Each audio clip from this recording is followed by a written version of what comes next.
Hello, good morning mga kapatid, welcome sa aking vlog. Ngayon sa umaga ito mga kapatid, meron tayong papalitan heater for mga kapatid, ang Toyota Camry. Ayan mga kapatid, ayan, napapansin nyo yan, leak yan mga kapatid. Yan, leak.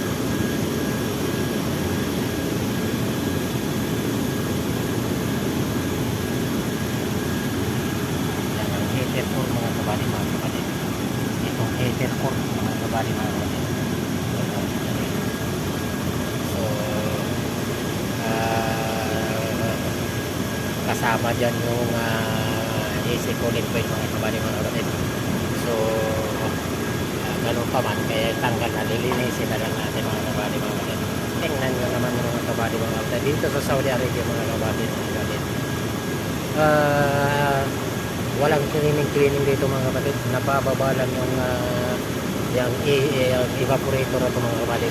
Yung case na mayroon siyang leak o butas yung cooling point, saka lang tingnan mo naman yung itsura mga grabe nga dumi. So mabuti nga ito medyo nalinis na ito. Linis ano lang, basic lang nalinis ba mga kapatid. Hangin lang ginamit.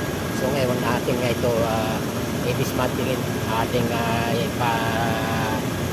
pasabon sa ating mga bata-bata mga kapatid, bata-bata talaga. So ito, so yan, antabayanan nyo mamaya mga kapatid pag nalinis na ito, pag na-install na ulit mga kapatid. Okay, yun lang, maraming salamat din yung pagsubaybay mga kapatid sa aking video. Bye bye, sa muling vlog.